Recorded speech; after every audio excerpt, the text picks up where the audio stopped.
Hi, welcome to today's video tutorial on managing your orders.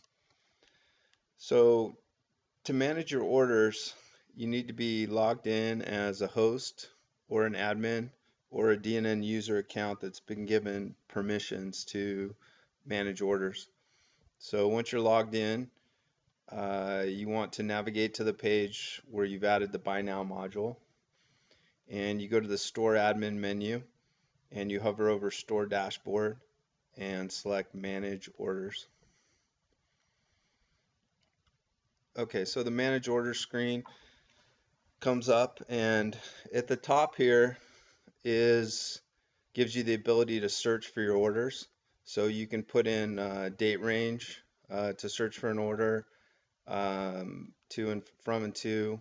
You can search by order status, so show me all the orders that are open or back ordered or ready to ship. Um, or you can search for orders by payment status, either paid or unpaid or all. And then you have a free text search. So you can search by basically any field in the order. So order ID, customer name, address, products, DNN login, emails. So, uh, so that's the search capability. Um, so here's the main grid, and it's going to show you your orders most recent first. And you can edit an order either by clicking here or double clicking anywhere in the row. Um, so we'll look at order number 4 here. And this brings you to the Manage Order Detail screen. So the top buttons, you can go back to the order listing we're just at. You can print an invoice. Um, you can send an email, um, a copy of the order confirmation email, and I think there's a couple of different options here. So you can send, when you click that, you get this pop-up that you can send the order email or the shipping email, and you can optionally enter a new from email and CCC or BCC somebody on this email.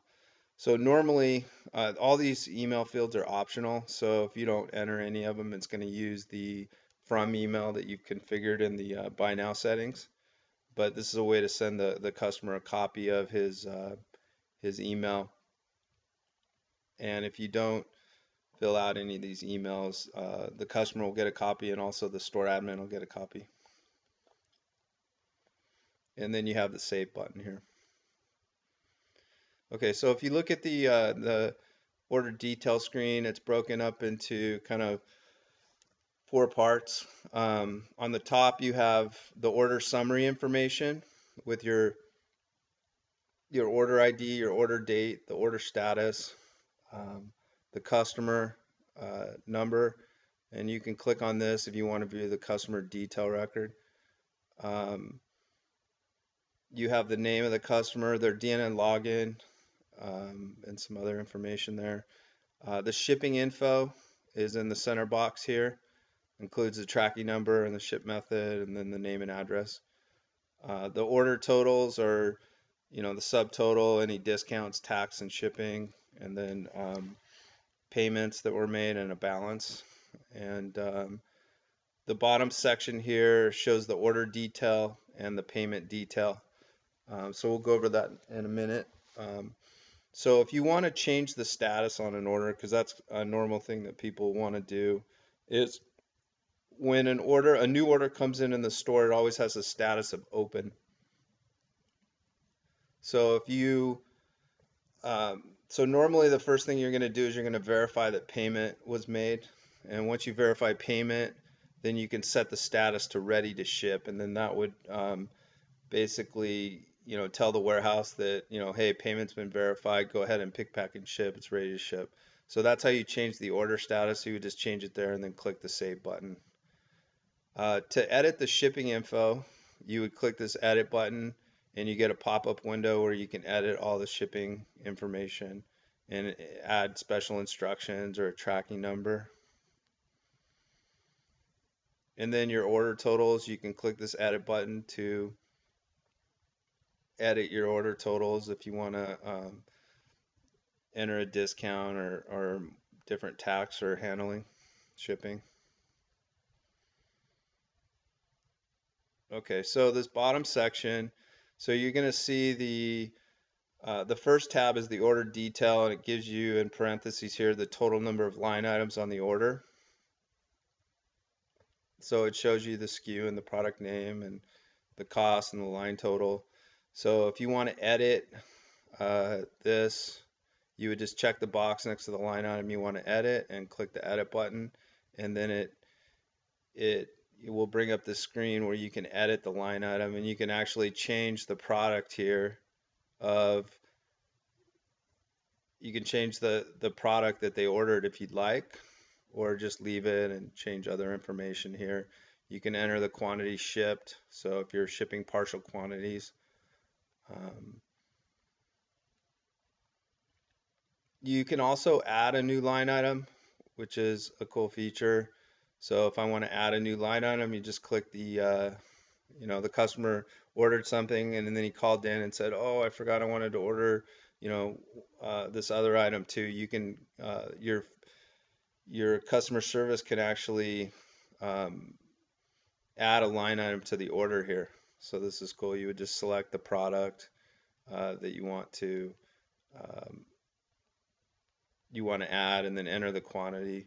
Cost is filled in automatically, and the status, and then click save.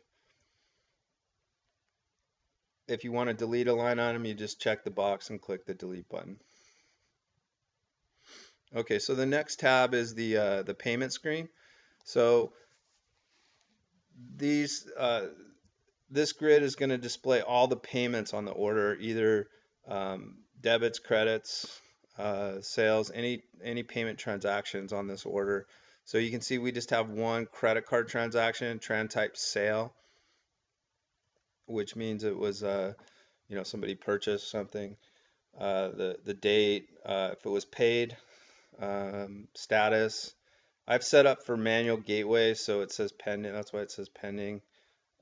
If it was gone through a real gateway and got an authorization code, it would say approved. The name, the billing name, the amount, the mass credit card here for security reasons. We don't show the credit card. And this is PCI compliant to do it this way. So if you want to edit this or view this this payment transaction, you just check the box and then click edit, and it's going to give you the detail of the payment. Now, this payment section is all the information about the payment. So it was a credit card sale, the date, the credit card number, and expiration date on the card.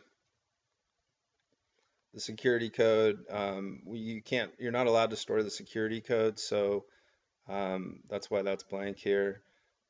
Amount and then name and address. This box over here, if you were running a live transaction through a gateway, you would have a transaction ID and an authorization code.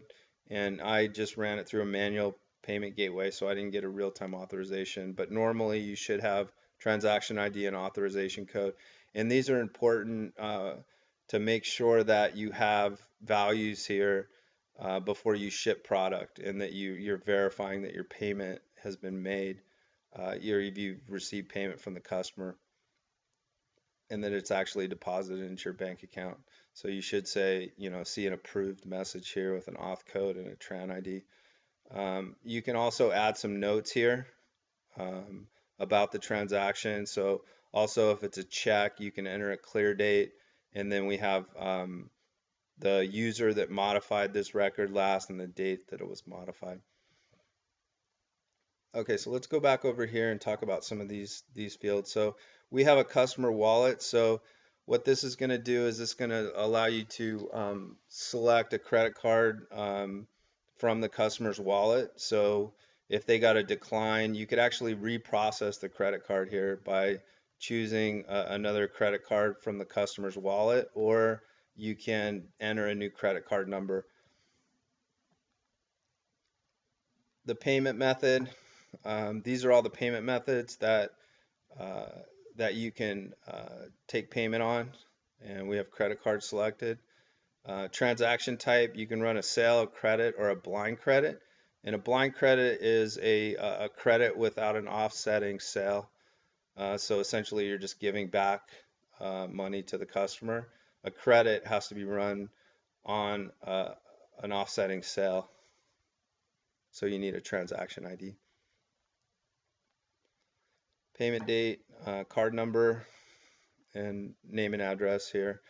So um, now if I wanted to reprocess this credit card, say it was a decline, I would enter a new credit card number here.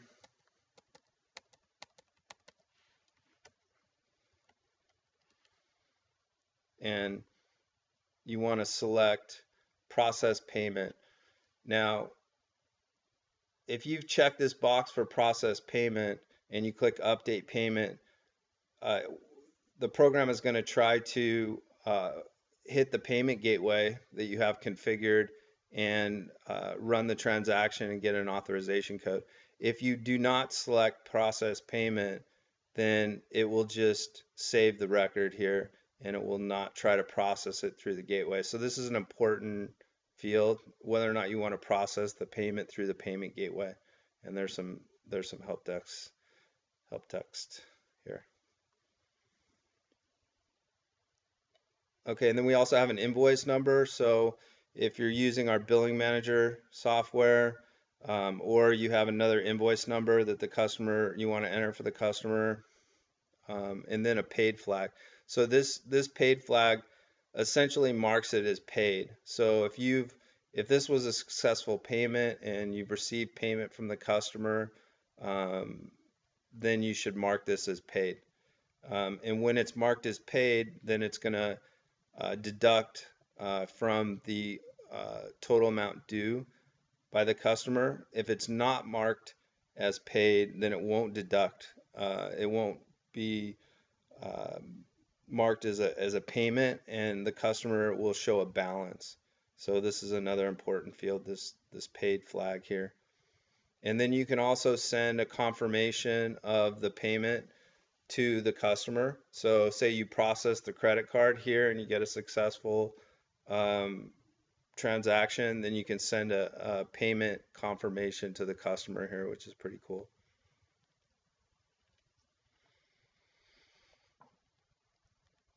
Okay, so the notes.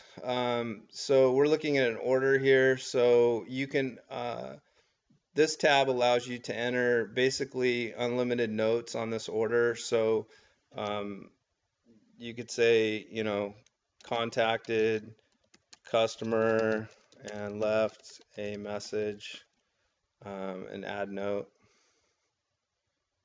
And you can see the note was added here. So you can add uh, unlimited notes. So this is a little CRM feature for you, to for your customer service department to leave notes on an order, which is handy. This other tab, so this is used. There's a few different custom fields that are configurable in the checkout. So if you've configured some of the custom fields in the settings, in the place where you go to the buy now settings and you can configure custom fields here. And if you've configured custom fields, this label will be whatever the custom field name that you put in will be changed. Right now it's just generic text box 1 and 2. But if you've configured custom fields, it'll say whatever your custom field is here. So this just shows custom fields, and then this is used for the serial number feature in the cart, and there's some other custom attributes. And then the last tab is the audit log, and this just shows who created this order, who last modified this order, and the date that it was modified. So that concludes the video tutorial on the manage orders screen. If you have any other questions, please email us at support@smithcart.com, or go to our website and submit a help desk ticket from the support menu option. And thanks for watching.